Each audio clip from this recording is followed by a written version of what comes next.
The protection of women from domestic violence act 2005 का कानून कौन कौन सी ताकत दी गई है महिलाओं को इस कानून के अंतर्गत घरेलू हिंसा से संबंधित यदि कोई वो दर्ज करती है शिकायत किसी महिला के साथ शादी के बाद उसके सास ससुर परिवार के और जो सदस्य हैं या पति अगर घरेलू हिंसा करता है तो शिकायत फाइल होती है the protection of women from domestic violence act 2005 के कानून के अंतर्गत। और क्या क्या प्रोटेक्शन दिए गए हैं ज़रा इसके बारे में हम लोग बात करेंगे इस पर्टिकुलर वीडियो में। और ख़ास तौर पर हम बात करेंगे धारा 21 सेक्शन 21 जहां पर कस्टडी ऑर्डर्स के बारे में भी बताया गया है। आपने शुरुआत की अशोक पांडे के साथ, बने रहें अंत तक जिससे आपको पूरी जानकारी इस संबंधित टॉपिक की मिल सके। चलिए बात करते हैं relief available to aggrieved party कौन कौन से होते हैं। सबसे पहले जब कभी भी घरेलू हिंसा का प्रश्न उठे तो 5-6 तरीके की जो रेमेडीज़ हैं वो कानून इसी कानून में पर्टिकुलरली 2005 का जो घरेलू हिंसा अधिनियम है उसमें दिए गए हैं। सबसे पहली बात प्रोटेक्शन ऑर्डर जो कि धारा 18 में बताया गया है, रेसिडेंस ऑर्डर जो धारा 19 में बताया गया है, इसके बाद मॉनेटरी रिलीफ जो धारा 20 में बताया गया है, कंपनसेशन ऑर्डर जो धारा 22 में बताया गया है और कस्टडी ऑर्डर जो धारा 21 में बताया गया है। और इसके साथ ही क्योंकि केस लंबे समय तक चलता है तो बीच बीच में आपको छोटे छोटे कुछ एप्लीकेशंस होते हैं जिसे हम इंटरिम एप्लीकेशंस भी कहते हैं।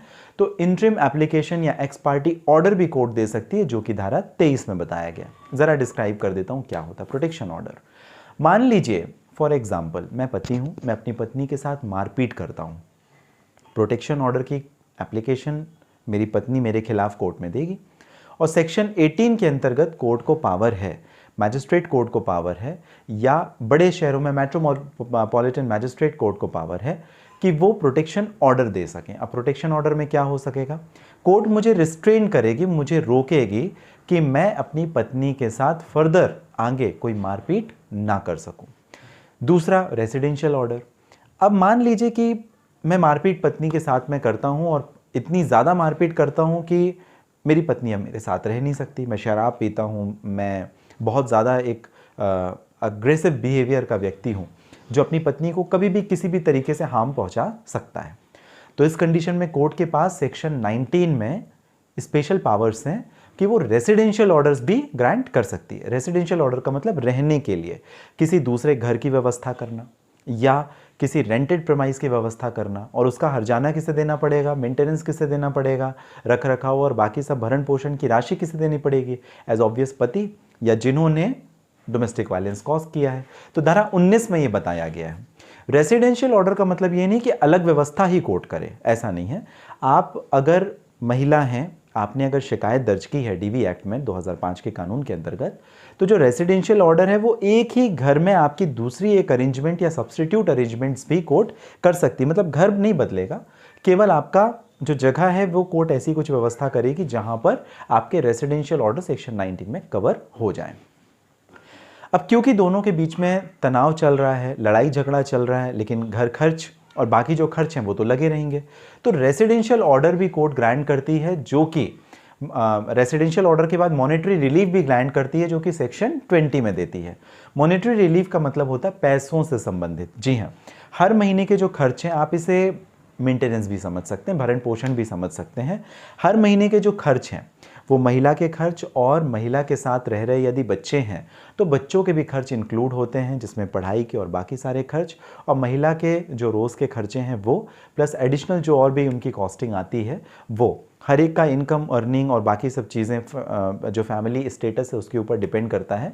तो जो मॉनेटरी रिलीफ्स हैं, जो पैसों से संबंधित रिलीफ है, वो कोर्ट सेक्शन 20 धारा 20 के अंतर्गत महिला को दे सकती है। जी हाँ, अब ये हो गया आपका मेंटेनेंस का पार्ट। अब कंपनसेशन ऑर्डर जो धारा 22 में बताया गया। कंपनसेशन का मतलब मुआवजा, हिंदी में हम कहते हैं मुआवजा।